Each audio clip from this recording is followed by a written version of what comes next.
Haiti. O nome desse país foi escolhido em homenagem aos povos indígenas que ocupavam a região antes da chegada dos europeus. Os mesmos europeus que fizeram com que os escravos se rebelassem e organizassem a primeira e única independência das Américas, formada somente por escravos.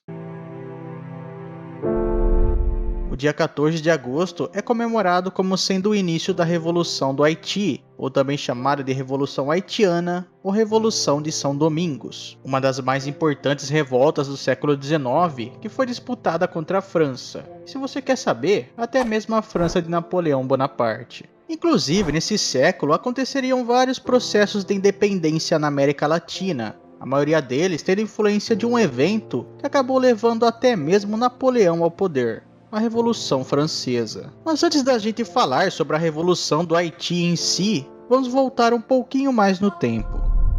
A Espanha começou a escravizar os nativos da família Taino e Siboney logo depois de dezembro de 1492, quando um navegador italiano chamado Cristóvão Colombo avistou uma ilha que ele chamou de La Isla Espanhola, ou se você traduzir, a Ilha Espanhola. Mas de qualquer forma mesmo, depois ela ficou chamada somente de Hispaniola. A população indígena local acabou sendo forçada a procurar ouro nas minas. A população foi devastada pelas doenças que os europeus traziam, além das brutais condições de trabalho, que na verdade não tinham nenhuma condição, né? No final do século XVI, essas pessoas praticamente desapareceram, e milhares de outros escravos que foram trazidos de outras regiões do Caribe tiveram quase que o mesmo destino. Depois da maioria das minas de ouro se esgotarem, a Espanha passou a colônia para a França, e com isso ela começou a se instalar no local. Por exemplo, o Port-de-Paix, no noroeste, e a Corporação das Antilhas Francesas tomaram o controle da área. E com isso, os donos de terra da região oeste da Ilha de Hispaniola começaram a aumentar muito os seus pedidos de escravos africanos. O número aproximado, até porque não dá para ter certeza, né? Chegou próximo a 5.000 no final do século XVII. Em 1789, muito perto do começo da Revolução Francesa, a população em Saint-Domingues, ou São Domingos, que é como ficou conhecida essa colônia francesa, era perto dos 556 mil. Só que desse número que eu falei, 500 mil deles eram escravos. 32 mil eram colonizadores europeus e 24 mil eram os rafanches, que era uma maneira que eles chamavam as pessoas que eram metade europeu e metade africano. Como vocês perceberam, a diferença na população era bem grande.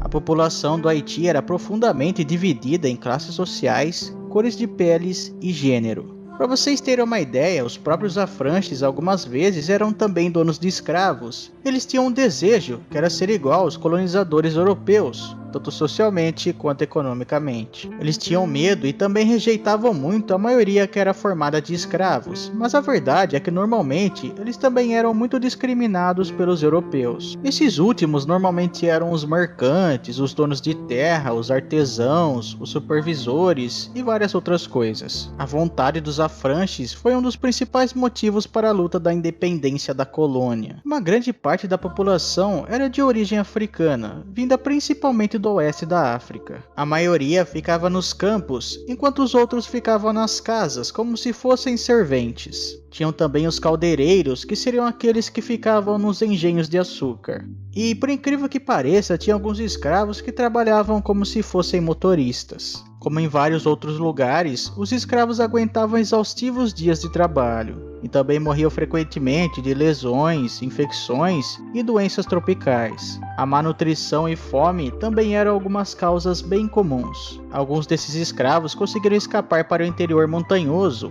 onde ficaram conhecidos como maruns. Eles frequentemente travavam algumas batalhas com a milícia colonial. Além de tudo isso, também tinha alguns relatos de que os brancos eram bem sádicos e agressivos com os trabalhadores do campo. Contra tudo isso, começou a nascer uma revolução, que se iniciou em uma série de conflitos no começo dos anos de 1790. Bem, eu acho que eu não precisaria dizer os motivos por tudo que eu disse até aqui, mas caso você queira listar, tinha os afranches que estavam bem bravos por estarem em uma sociedade racista. Tem a Revolução Francesa que por causa dela se iniciou alguns conflitos na colônia. Tem também o que acontecia em algumas cerimônias de voodoo, onde sempre tinha uma conversa mais nacionalista.